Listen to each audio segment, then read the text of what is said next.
उम्र बढ़ने के साथ थकान, कमजोरी या चक्कर आना, क्या ये सब होना लाजमी है? शायद नहीं। अक्सर ये लक्षण दो ऐसी जरूरी चीजों की कमी की तरफ इशारा करते हैं जिन पर हमारा ध्यान ही नहीं जाता। तो चलिए आज इन्हीं दो छुपे हुए रहस्यों को समझते हैं। तो अगर ऐसा महसूस हो कि ये सब तो बस उम्र बढ़ने का हिस्सा है और इसे नज़रअंदाज कर दिया जाए, तो एक मिनट रुकिए। हो सकता है कि इसकी असली वजह बहुत ही मामूली हो और उसका जवाब सीधे सीधे हमारे गिलास और हमारी प्लेट में छुपा हो। हाँ, और ये सारी जानकारी हम भरोसेमंद स्वास्थ्य स्रोतों से ले रहे हैं, जैसे कि university of Michigan, Alberta health services और साथ ही न्यूट्रिशन पर हुए कई वैज्ञानिक अध्ययनों से। तो ये सब कुछ रिसर्च पर आधारित है।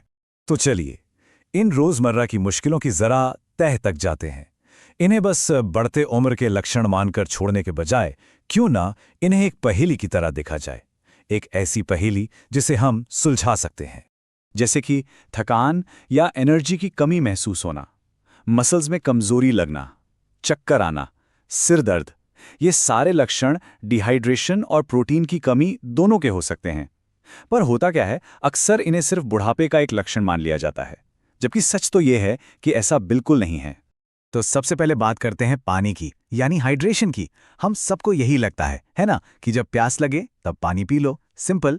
लेकिन बात यह है कि उम्र बढ़ने के साथ साथ शरीर का ये जो सिस्टम है ये बदल जाता है। और ये बात वाकई सोचने वाली है जो मिशिगन यूनिवर्सिटी हेल्थ सिस्टम कहता है। वो साफ साफ कहते हैं कि बढ़ती उम्र में प्यास लगना शरीर में पानी की कमी का सही सिग्नल है ही नहीं। मतलब जब तक प्यास महसूस होती है, हो सकता है कि डिहाइड्रेशन तो पहले ही शुरू हो चुका हो। तो इसका सार क्या है? सार ये है कि शरीर का वो अलार्म सिस्टम जो हमें पानी पीने के लिए याद दिलाता था, वो उम्र के साथ धीरे धीरे कमजोर पड़ जाता है। इसीलिए सबसे जरूरी बात यही है कि प्यास लगने का इंतजार बिल्कुल नहीं करना है, बस नियमित रूप से पानी पीते रहना है। अच्छा, तो पानी की बात तो हो गई। अब आते हैं दूसरी बड़ी चुनौती पर, प्रोटीन। देखिए, उम्र बढ़ने पर सिर्फ प्रोटीन खाना ही काफी नहीं होता, सही मात्रा में और सही समय पर खाना उससे भी ज्यादा जरूरी है। और इसके पीछे एक बड़ा वैज्ञानिक कारण है। इस स्थिति को कहते हैं एनाबॉलिक रेजिस्टेंस। अब ये सुनने में थोड़ा टेक्निकल लगता है, पर इसका मतलब बहुत सीधा सा है। इसका मतलब है कि हमारा शरीर प्रोटीन का उतना अच्छा इस्तेमाल नहीं कर पाता जितना वो पहले करता था। इसीलिए अपनी मांसपेशियों को बनाए रखने के लिए हमें ज्यादा और बेहतर तरीके से प्रोटीन लेने की जरूरत पड़ती है। तो सवाल उठता है, कितना प्रोटीन काफी है? तो एक्सपर्ट्स का कहना है कि हर मुख्य मील में, मतलब नाश्ता, लंच और डिनर, इन तीनों में लगभग 25 से 30 ग्राम प्रोटीन होना ही चाहिए। बस इतना प्रोटीन ही उस एनाबॉलिक रेजिस्टेंस की दीवार को तोड़कर मांसपेशियों को मजबूती दे सकता है। और असल में समस्या कितनी बड़ी है वो यहाँ साफ दिखता है। एक स्टडी में पाया गया कि नाश्ते के लिए जो 25 ग्राम प्रोटीन का लक्ष्य है, उसके मुकाबले लोग औसतन सिर्फ 6.9 ग्राम ही ले रहे थे। जरा सोचिए कितना बड़ा गैप है ये। जी हाँ, बिल्कुल सही, 0%।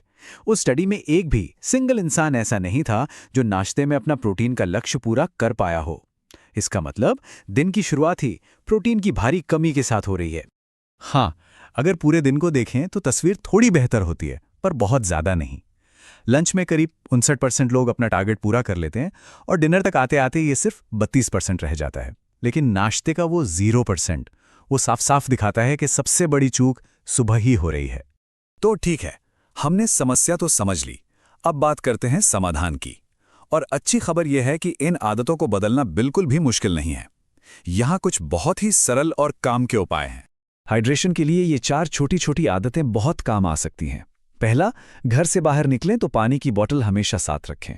दूसरा, ज्यादातर लिक्विड्स खाने के बीच में पिएं, इससे पेट एकदम से नहीं भरेगा और खाना भी ठीक से खाया जाएगा। और सबसे जरूरी बात, जैसा हमने कहा, प्यास लगने का इंतजार तो करना ही नहीं है। और हाँ, यहाँ एक और मजेदार बात है। जब हम लिक्विड या तरल पदार्थ कहते हैं तो उसका मतलब सिर्फ पानी नहीं होता। सूप, दूध, जूस, चाय, यहाँ तक कि आइसक्रीम और जेली जैसी चीजें भी शरीर में पानी की जरूरत को पूरा करने में मदद करती हैं। अब बात करते हैं प्रोटीन की। कोशिश ये करनी है कि इनमें से कुछ चीजें हर खाने में शामिल हों, जैसे कि मांस, मछली, दूध, पनीर, दही, अंडे और दालें। ये सब प्रोटीन के बेहतरीन सोर्स हैं और हाँ, इनमें ल्यूसीन नाम का एक बहुत ज़रूरी अमीनो एसिड भी होता है जो मसल्स बनाने में बहुत बड़ी भूमिका निभाता है।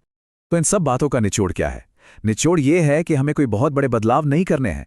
असली ताकत तो छोटी छोटी आदतों को लगातार अपनाने में है। तो ये याद रखने वाली सबसे बड़ी बात यही है, अपनी ताकत और एनर्जी को बनाए रखने के लिए दिन भर थोड़ा थोड़ा करके पानी पीते रहना है और प्रोटीन को तीनों मील्स में बराबर बांटना है। खासकर नाश्ते पर सबसे ज्यादा ध्यान देना है। तो अब बस एक सवाल बचता है। इस जानकारी के बाद वो एक छोटा सा बदलाव कौन सा होगा जो आज अपनी प्लेट या अपने ग्लास में किया जा सकता है? एक छोटा कदम जिससे स्वास्थ्य को एक बड़ा फायदा मिले।